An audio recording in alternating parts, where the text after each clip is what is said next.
స్పాట్లా కాకుండా దీన్ని చాలా ఆ ఎకో సెన్సిటివిటీ కాపాడుకుంటూ అక్కడున్న మడ అడవుల్ని కాపాడుకుంటూ అక్కడున్న జలజీవాలను కాపాడుకుంటూ అక్కడ ఉన్న ఫ్లోరా అండ్ ఫౌనాను కాపాడుకుంటూ అది దాన్ని ఎలా చేయాలనేది ఒక ఎకో టూరిజం మీద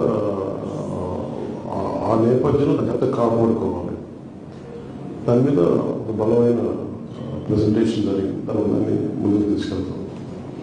అలాగే స్మార్ట్ సిటీకి సంబంధించి కొంత beautification of the city MP Shri Vijay Srinivas గారు వారికి తెలియజేస్తామని అది తెలియజేసింది కూడా ఏంటంటే కూర్చోబెట్టి మన కాకినాడ కొన్ని ప్రత్యేకమైన ప్రాజెక్ట్స్లో ఎకోటూరిజం సంబంధించి కానీ లేదంటే సెంట్రల్ మనకి జలజీవన్ మిషన్ రావాల్సిన నిధులు కానీ ఇవన్నీ ప్రత్యేక కేంద్ర ప్రభుత్వం దృష్టికి తీసుకెళ్ళాలని వారిని కూడా ఈ పాల్గొనడం జరిగింది.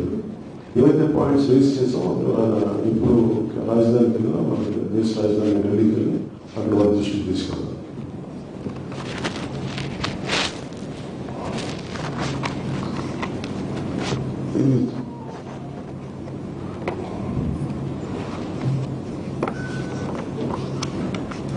అలాగే ముఖ్యంగా పొల్యూషన్ సంబంధించి ఒక నివేదిక ఇవ్వడానికి స్థానిక పొల్యూషన్ కంట్రోల్ బోర్డు నుంచి అంటే ఇండియా భారతదేశం ప్రపంచ దేశాలు కమిట్ అయ్యాయి. మనం ఏం కమిట్ అయ్యాం? మేము కార్బన్ ఎమిషన్స్ తగ్గిస్తాం. ప్రతిసారి వాతావరణం వేడెక్కిపోతుంది, భూతల వాతావరణం ఉపరితల వాతావరణం వేడెక్కిపోతుంది. దీనివల్ల టైం చేంజ్ కాదు, మనకేం కాదు. ఈరోజు పిఠాపురం నియోజకవర్గం దర్శనం ఉప్పాడ కాకినాడ రోడ్లు చూస్తే ప్రతిసారి సముద్రం ముందుకు వచ్చేస్తుంది, ముందు తీసేసుకుంటాం, చేస్తాం. ప్రతి సంవత్సరం కనీసం 20 అడుగులు ఒక 20 అడుగులు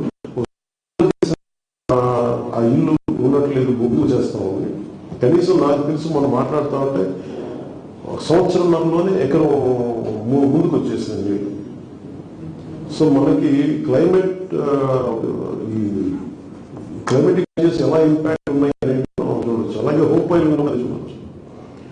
సో ఆంధ్రప్రదేశ్ భవిష్యత్తులో తలమానికంగా ఉండాలి అన్ని రాష్ట్రాలకి. భారతదేశంలో అన్ని రాష్ట్రాలకి క్లైమేట్ చేంజ్ లో చాలా తలమానికంగా ఉండాలి. సో దానిలో భాగంగానే జనసేన తీసుకున్న ఈ ఫారెస్ట్ ఎన్వైరన్మెంట్ పొల్యూషన్ ఇది కూడా మేము చాలా లోతుగా అధ్యయనం చేసి అవగాహన చేసుకుని తెలుసుకున్నాం. సో దాంట్లో వల్ల మేము ఏం కోరుకుంటే వారి సంబంధిత పొల్యూషన్ కంట్రోల్ అధికారులు కూడా ఏం చెప్పిందంటే పొల్యూషన్ నార్మ్స్ గురించి మాట్లాడటం అని ఇది ఇబ్బంది పెట్టడానికి పరిశ్రమలకు ఇబ్బంది పెట్టడానికి కాదు, కానీ ఒక కన్సర్న్ తెలియజేయడం. అది రాత్రి ప్రభుత్వం it is not to enforce law, it is industries to understand okay, what is the impact of it. Global emissions ki మనం